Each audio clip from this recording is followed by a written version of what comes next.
Okay, getting ready to go now here. I'm told that when I introduced all the members of the board that I forgot someone, and that would be me. I'm Bruce Nye. I'm your MC tonight. The next,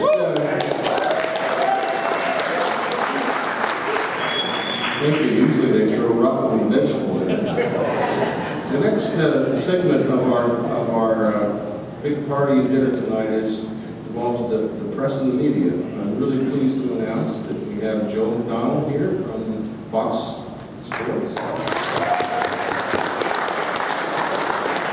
Jeff Fletcher from Orange County Register. Next to him is Alan Gonzalez from MLB Network. And then our favorite, the voice of the Angels, Victor, Mike, Katie, and he speaks a little bit about this charity thing that's going on. David Salzer is here, and he's going to conduct the interviews of the press and the roundtable discussion that we had. So I'll turn it over to David now.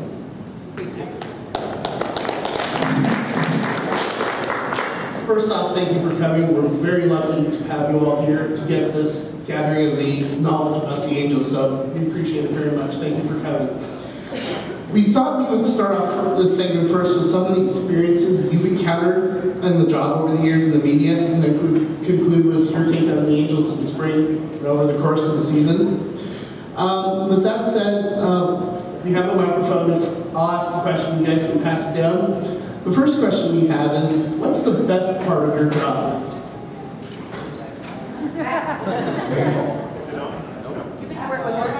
There you go, we gotta turn it on. Sorry. Loud talker.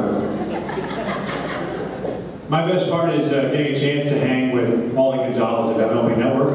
I had no idea he was on MLB Network. See, I'm easily replaced. Anybody, trust me, I can do this. I'm thinking I should. Yeah. I told him today, as a matter of fact, that if Stephen A. Smith can do it, Alden can do it.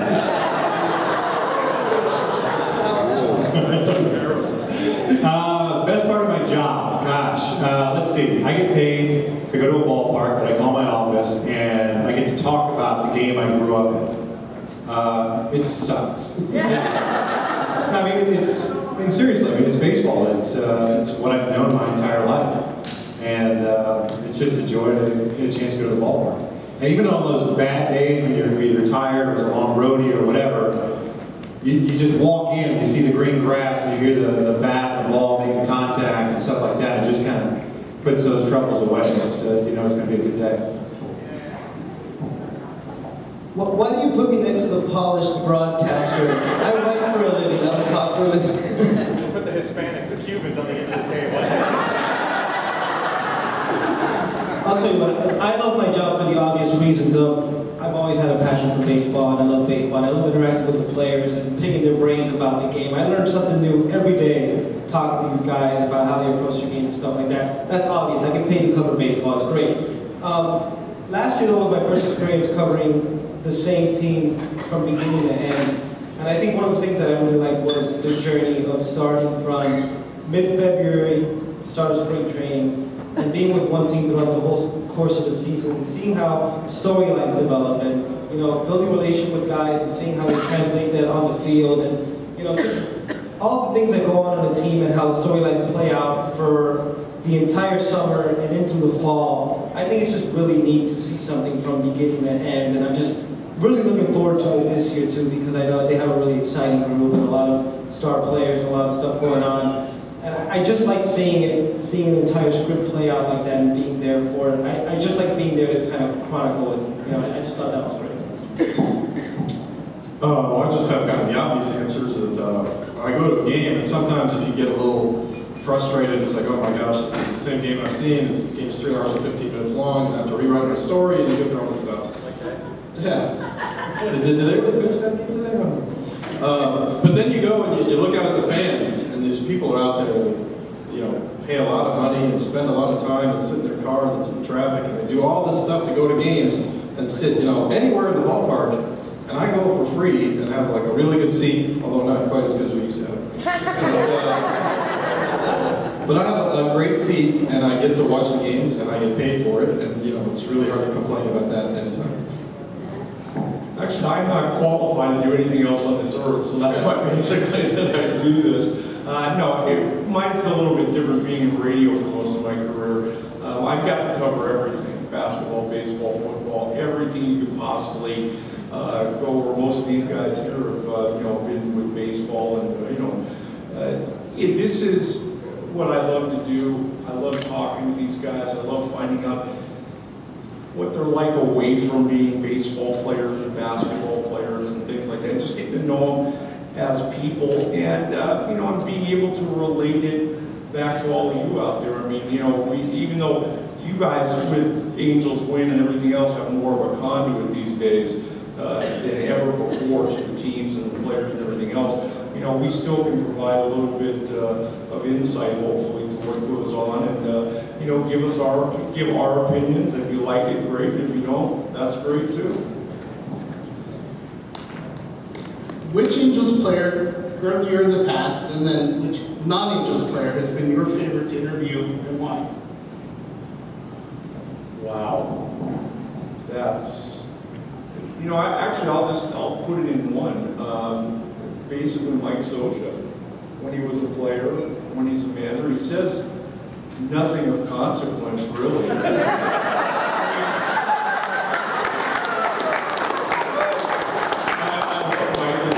I'll tell him exactly what I said tomorrow. But he'll always talk.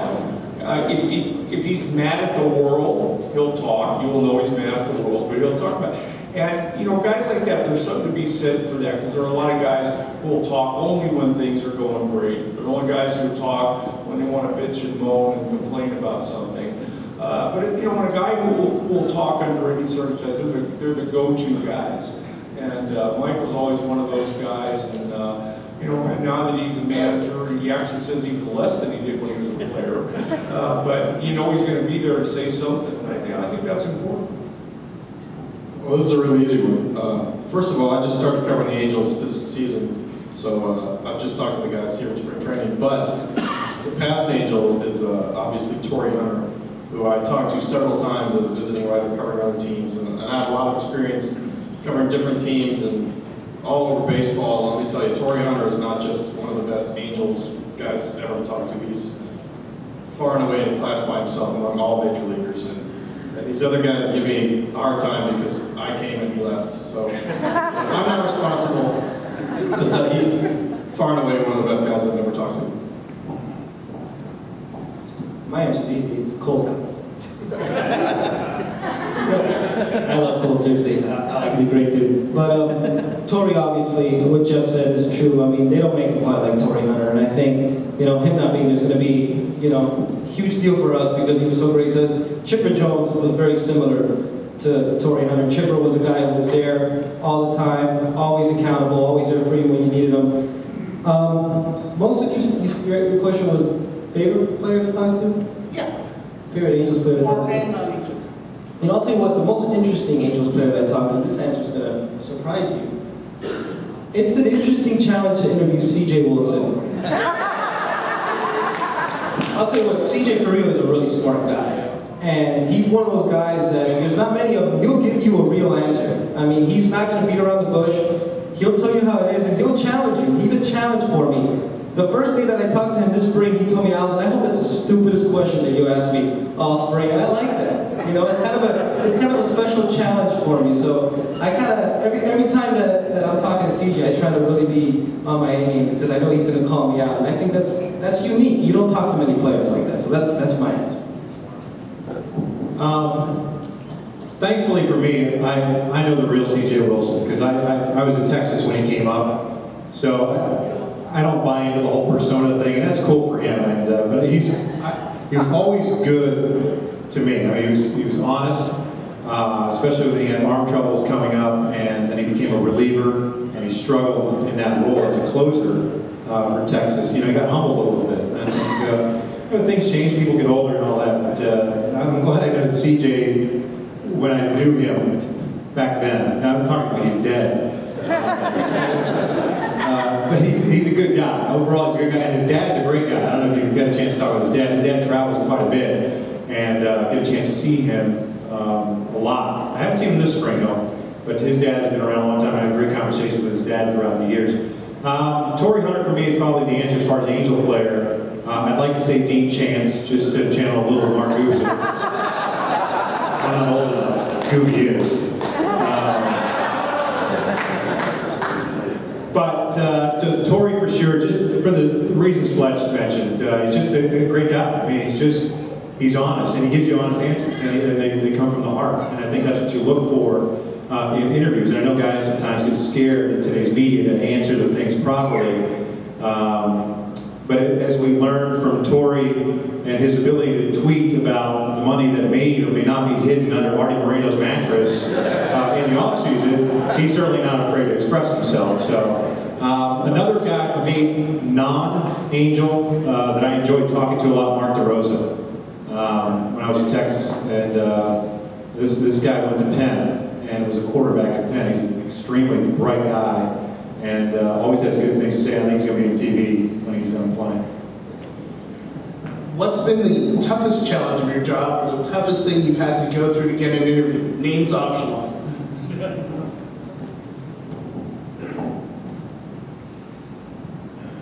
Well, doesn't that necessarily mean baseball, does it? No. Kareem Abdul-Jabbar. He would stand there in a Laker locker room after a game and say, hey, you got a minute? Nod his head, turn his back to you, and then answer your questions with 2 or 3 word answers. And then when he was done dressing, he'd turn around and says, you got everything you need? Yes. Thank you very much. Yeah, he was, without a doubt. Rod Carew for me was like that too. Rod Carew did not like the media in those days. Things have softened up a little bit with him, and but he, honestly, the '80s Angels were a tough group of guys to deal with. The best guy for me to deal with that whole team was Reggie Jackson. He was fantastic, but Rod Carew and a couple other guys were really tough. When they wanted to talk, they were fantastic. I mean, some of the best stuff ever, but they just didn't do it very often. That's a tough one. So you also asked the toughest part of the job. I can tell you that one is trying to be creative and come up with something new, because like how many ways can you write, hey, Jared Weaver's really good, So you got to try to think of these things, especially in spring training, 45 days in a row with the same team and haven't played a single game that counts. What are you going to write about today? Every day you go to the players and you feel like, I know you're tired of this question, but I don't have anything else today. So that's the hardest part of the job, I think, is trying to keep it fresh and make things up. Toughest interview, I covered Barry Bonds for about 10 years. That was not a picnic, but Barry was actually, he wasn't really outwardly rude and aggressive to people. He just sort of treated you like you were a piece of furniture. You just walk by and he wouldn't really look at you or anything. So, just generally speaking, it's tough to,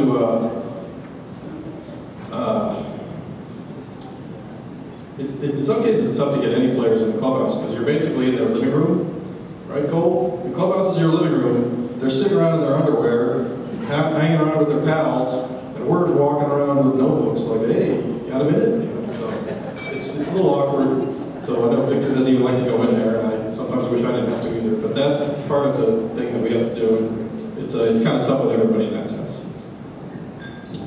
I think these guys have been around a little longer than me, so it's hard for me to come up with this stuff. I did cover Hanley Ramirez a lot with the Marlins, and I'll tell you he was difficult, at least maybe on me, because I was this young guy who, who the hell are you, asking me these questions and stuff like that. He was a little difficult. I guess he's the one guy that was a little hard on me, but the hardest thing, one hard thing about the job too that I learned last year was from covering a season. One of the hardest things, and I'm sure you could relate to this too, is covering either a winning streak or a losing streak, because it's kind of the same thing every day. So post-game, they won, and then they won again, and they won again. Coming up with fresh questions and finding fresh angles for these guys when the same thing keeps happening over and over again. And sometimes I know the players get kind of sick of it. That was an interesting challenge that I learned last year covering the team. I'll start off by saying that the best guy to get for me was Oral Hershiser, and only because as a radio guy, see on the TV side, we have people that do that for us. You know, we have people that PR folks that set up the interview. So we go down there, we just show up with a microphone, someone hands us a mic, they plug us in the back, we ask 3 questions, and then we get out. On radio, you've got to go fetch your own thing.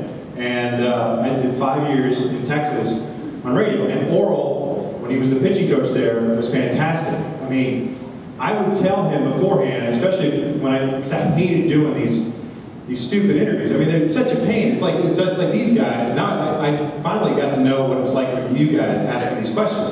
Every day, since I was the #2 radio guy, I had to schlep downstairs. I hate going in the clubhouse. I just despise going in there and ask, dude, can I borrow you for 5 minutes? I'm just going to ask you 3 questions and we'll get out of here. Yes. But Oral, he would ask me every single time, how much do you need? And I would say, 6, 7 minutes. You got it. I said, I'm going to ask 1 question. No problem. And surefire, every single time I would ask 1 question, Oral Hershiser could fill the air to no end. I mean, it's fantastic. And I knew that was it was like an off day for me, because I just said, I got Oral today. 1 question, done. And go upstairs and give it to the producer. Toughest interview, it's an interview that never happened. And it was with Alex Rodriguez. And like I said, I don't like to go in the clubhouse. And it was Alex's return to Texas after the trade. And I figured, you know, I kind of know him from Miami, do the whole Latin thing, you know, because us brown skins kind of hang together a little bit. I went up to him, and he had a guy working with him at the time who I knew, as a matter of fact, from MLB Productions. And I said, hey, I just need 5 minutes. I just want to talk to him. And he said, yeah, no problem. He looks at his watch, looked at the clock. Alex said, yeah, I'm going to go hit off the tee. You know, let's do it about 6 o'clock. I said, that's good because we go on the air at 6:30, and I need to get this upstairs. So I leave, and I come back at 6 o'clock. I go there, and I say, hey, let me just 1 second. Let me go tape up. I'll be right back. And I said, sure, man, but it's like 6:10 now, so I just need 5 minutes. Yeah, no problem. He comes back from wherever he was taping up in the bathroom. I mean, seriously, he was just hiding out. And he sits down, puts his spikes on, gets his jersey on, and Charlie Steiner was still doing radio for the Yankees at the time. Alex, I need you for the pregame. Sure, Charlie. And he sat right down. I said, Charlie, I just need 5 minutes. He goes, yeah, this won't take very long. And I turned around and walked away, and I said, that's the last time. And for me, it's 1 time. And Gabe Kapler, I had an incident with Gabe Kapler one time, that same thing, that whole BP thing. I asked him 1 question. We started the interview. He was going to batting practice. I started the interview, asked 1 question. He gave me this crappy answer. I just turned it off, said, thanks for nothing. And I left. And I really don't care. I grew up in a clubhouse, you know.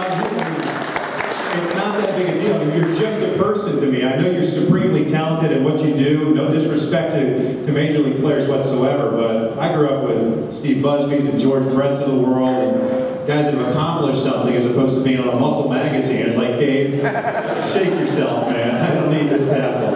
And that was it.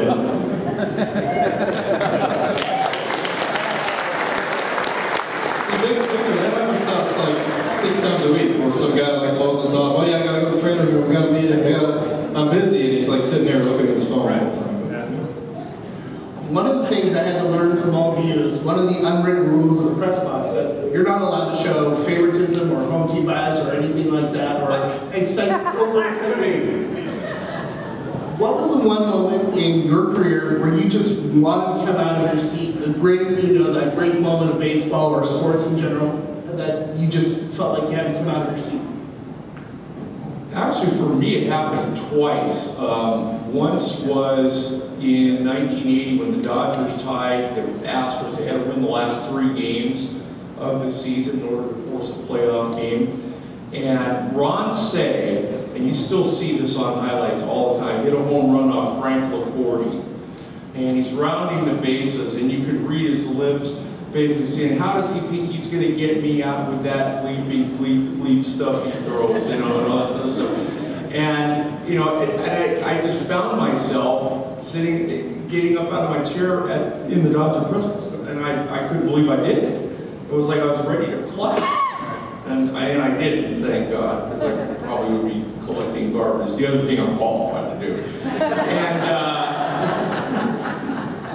And maybe a football game, USC, UCLA, first game at the Rose Bowl, 1982. I know this is going to really not go over some people, but I hate USC. All right, real crowd here. Is that the Yankee guy? Anyway, UCLA, you know, they just couldn't win, and they were ahead 20-0. And Terry Donahue, as usual, decided to pull the reins and not let them do anything. So it gets down to be 20-17, and very late in the game, and they were going for it. And fortunately for every Bruin out there, there was a sack, and UCLA ended up winning the game. And that time I did cheer, but you know everybody else did too, so they didn't care. I've actually been sitting here racking my brain thinking of a time that I really wanted to cheer, and I remember there was some play in some game that was just such a stunning play. I don't even remember what it was anymore, but it was either like a catch a guy made or a home run that was hit so far that I went, wow. But generally speaking, you know, it's a little sad that you can't really have any emotion. I've been to many games where I watch and go, God, that was such an awesome game. I wish I could have enjoyed it. So, and I'll tell you, I do root for a team every single day. I root for whoever's winning the 7th inning. That's what I do. One moment stands out specifically for me, just real quick, a backstory. My fiance and I are long distance right now. We were long distance back in 2011 when I lived in Manhattan. So we never really saw each other very often. And every year I get put on playoff duty and I cover the playoffs, I cover the World Series. She was going to come into Manhattan, she was going to fly and see me while I was in St. Louis covering the Rangers Cardinals. And you know, sometimes you root for things to finish quickly. You know, so I was, you know, I just wanted the series to end so I could go back home, you know, see my fiance who I never seen. There was the rain out before Game 6, so it got pushed back an extra day. And so the Rangers are winning late in Game 6, and I'm sitting up auxiliary seating. Auxiliary seating is where they put us, where when you don't fit in the press box, you go up in the seats. So I was all the way up in the nosebleeds looking down. Rangers are winning, and then I'm just thinking, all right, pull it out so I can go home. My fiance's flying out like in a day. Let's finish this thing already. And then all of a sudden, you just can't get Lance Berkman out. He keeps fouling off 2 straight pitches, fouling off 2 straight pitches. And then there was one moment, I don't remember exactly what it was, when I was like, you know what?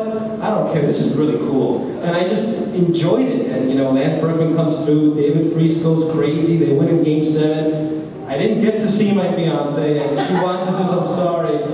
But it was just one of the coolest things I'd ever covered. That 2011 World Series, at least the tail end of it, was one of the coolest things, and I just finally enjoyed it. I mean, it was just one of the greatest, you know, sports memories of my life. Even, you know, just covering it as a journalist was just really cool. You said a wedding day yet? You're all invited. Make it happen. Just breaking news. Is it on Twitter yet? Tweet it. I tweeted, dude. I dare you.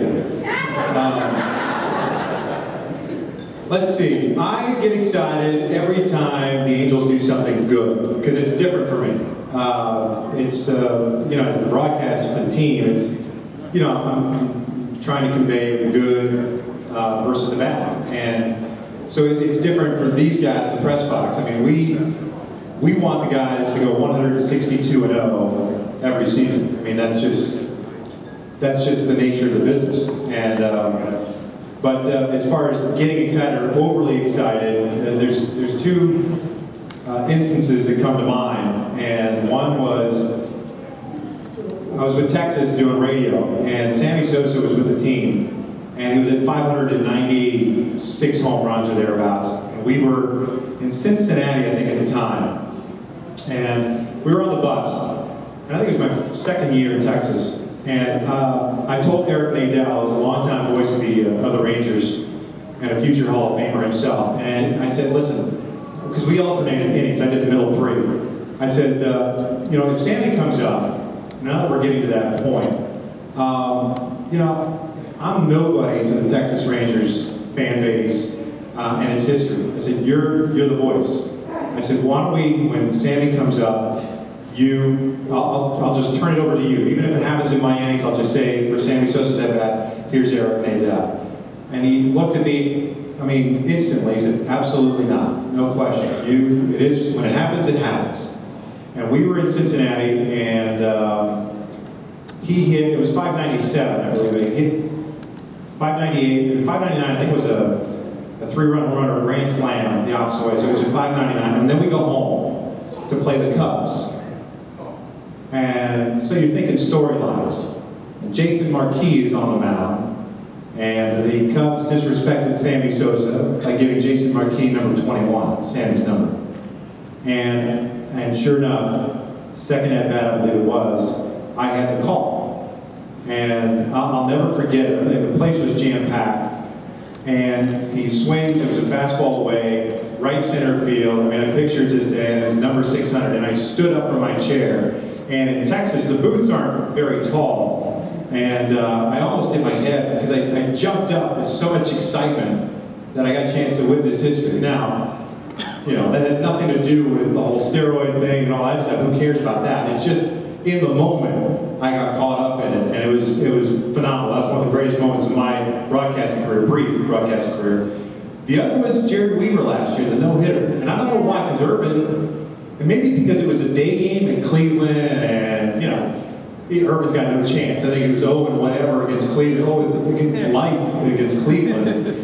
And then they scored a run in the first inning on an error by Ibar. Like, oh, here we go again, you know, let's get away day, let's go. And he throws a no-hitter. I think we were more stunned that happened. With Weed being the Southern California kid, that was just awesome. That was just awesome last year. And when that fly ball went to right, was it Alexi Casilla? He didn't give him time to set it up. All I said was, you know, the 30-year-old Simi Valley native, and then here's a swing. I was like, you jerk. Build it up. I didn't even get the time on the clock yet. Let's go. But then Torrey makes the catch, and I jumped up, and I said what I said, and then sat back down, and Gooby and I just let it happen. That was awesome, and his family was there. Those are the two times that I really blatantly got overly pumped up. Sorry. Thank you.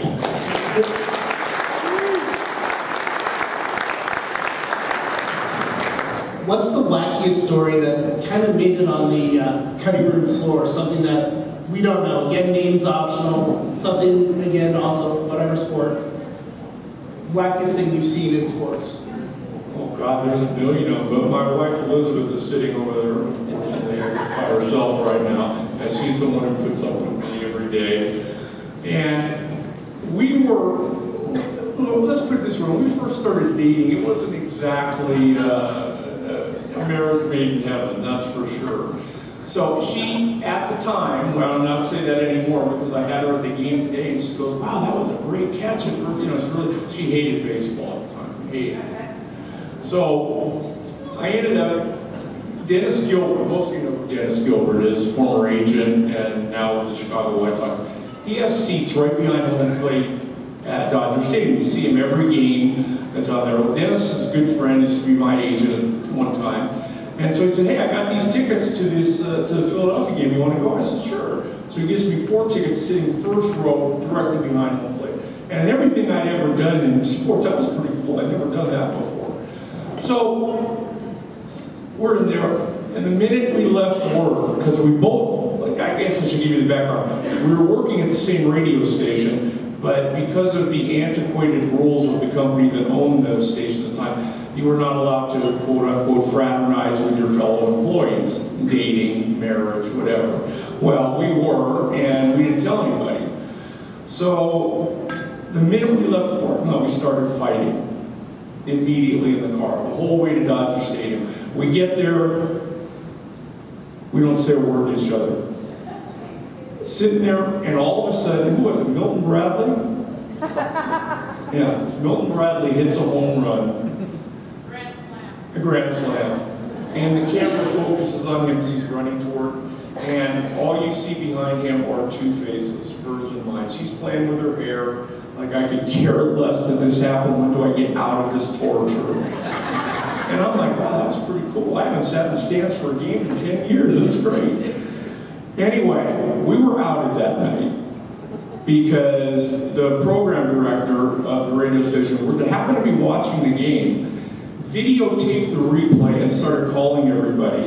And the next morning, one of us could have lost our job. Fortunately, I was on the air doing afternoon drives. They weren't going to get rid of me. And then I just denied it. I said, no, she lost a bet. She had to come with me. Same thing I tell people when they ask why she married you. It was really something to be, you try so meticulously to do something, and you're in your own element, you're thinking, at a ballpark, what's going to happen there? And, it could have had some serious consequences, so that would be the, mine. These are hard questions. We learned from the best. I've been sitting here trying to think of one, and there's all kinds of weird things that people have said that I mostly can't repeat here, which is the reason I would have not used it in the first place. But there's some crazy stuff that players do. I remember the Giants one year did an American Idol thing in spring training, and they got the players out there and they wore dresses and stuff like that, and they sang. That was pretty funny. But I don't know, that's all I got.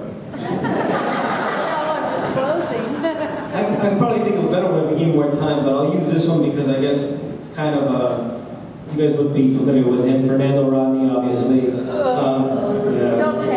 All right, okay. You guys remember, I think it was 2009 or 2010 that he got suspended for throwing the ball into the press box in Tampa? Yeah, that one almost hit me in the face. The game had just finished, he had a rocky ninth inning, and he finally got out of it. He got the force out at first. Carlos Pena fielded the grounder, flipped it to him, he got the force, and he just flung it up. The last thing I would have ever expected was that a baseball was going to come in my face. But in Tropicana Field, you have a really low-hanging press box, and that thing just zoomed right by me. I didn't even tell him anything about it afterwards. He got suspended, and he apologized to me the next day, which I thought was pretty cool. He didn't have to do that. I didn't get hit, but I guess that's the one story that sticks out to me. Nothing really comes to mind, at least that I want to share in an open forum. Videotaped. I've been racking my brain as well. The only, not surprisingly, thing that happened was I was in Newark, New Jersey with the Newark Bears, and it was I got hired to be the guy who put the team together, the Atlantic League, for Rick Cerrone, former catcher for the Yankees' own team, and so Jose Canseco was with the Angels that spring, and he just got released. And I said, hey, my brothers, both of my brothers played with Jose, a little bit with Ozzie in the minor leagues. I could give Jose a call, see if he's interested in continuing his illustrious career at the time with the Newark Bears. And so we called, we left a message, he called back, and he said, I'm interested. And I said, great. We worked out, it was hassle of a deal with the contract and all the things we had to do with him. So I said, okay, we're going to send you out. And Ozzie came too, Osvaldo Canseco, his brother, twin brother. And so I said, okay, I'll send you the contract. So I sent him the contracts, and it clearly states at the top of the line, Jose, I forget his middle name, Canseco. And then the other contract, Osvaldo Canseco. And so we got the contracts back, and Ozzie signed Jose's contract, and Jose signed Ozzie's contract.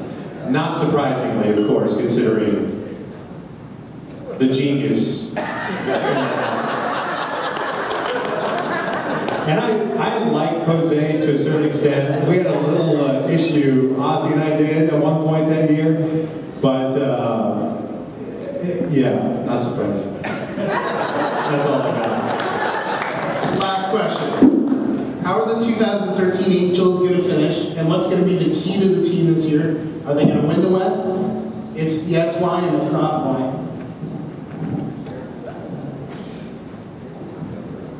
Better than the guys trying to figure out the microphone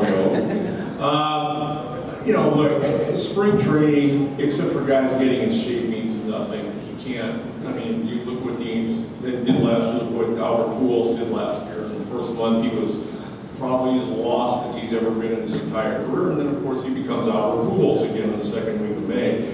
I think you just have to wait. I think the best thing that Socha, Dipoto, and everybody else, and the guys sitting down here, they just want to get out of here healthy and get a chance to go out and play and try to win it. Talent-wise, probably no better team around.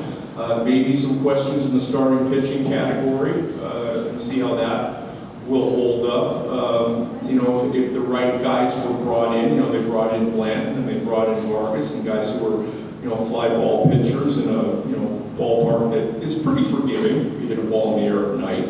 And, you know, you gotta, I think the Angels, right now, just looking at them on paper, have to be a favorite to win the league and get to the World Series. I don't see anything but injury stopping them this year. I think they saw what happened when you go and get a high-priced player last year in Albert and how it can be overcome anyway. If Josh Hamilton gets off to a slow start, now they've got Albert to back him up. Now they have Mike Trout to back him up. I mean, there's a whole lot of things that go in the Angels' favor, and to see the Angels in the World Series this year, absolutely, I think is an extremely strong possibility. Yeah.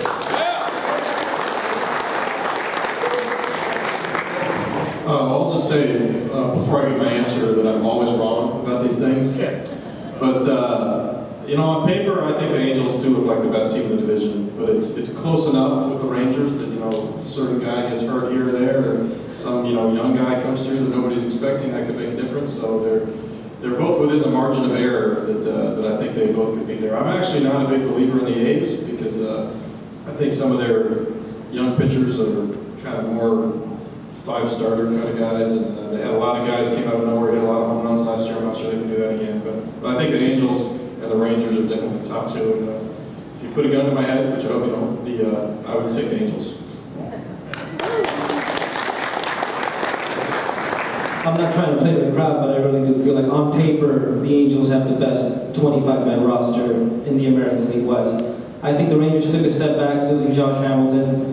I think they have a lot of question marks. The A's, what they did last year was remarkable. I don't know if they could do it again, just like Jeff said. But, you know, who knows what happens? You know, last year they had one of the best teams on paper, too. They couldn't make the playoffs. They fell just short. I think, look, they're going to hit a ton. They have one of the best defensive teams in baseball. Their pitching needs to hold up. I think Ryan Manson coming back and returning to something close to what he was in 2011 is going to be huge for them. And I think, this is going to sound a little corny, but I think one big thing about them too is, last year they went through this dynamic shift where all of a sudden, all this pressure was put on them. And I think you could attest to that, Victor, where like, all of a sudden they were the team that was expected to win. And I think it was a big change for the Angels to be that team going into a season. And I think now that they're used to playing with the expectations, used to playing with the pressure and stuff like that, I think that could only help them. Albert Pujols in here too, I think that's going to be a big thing too for them. Well, let's see. I work for the Angels. Therefore, yeah, I mean, of course, I picked the Angels to win the West. And just to kind of echo some of the sentiments up here, especially all this, as far as the expectations and the line, I think lesson learned, I guess, because I think the Angels certainly weren't afraid to slap the bullseye on their back, trotting out Albert Pujols and C.J. Wilson.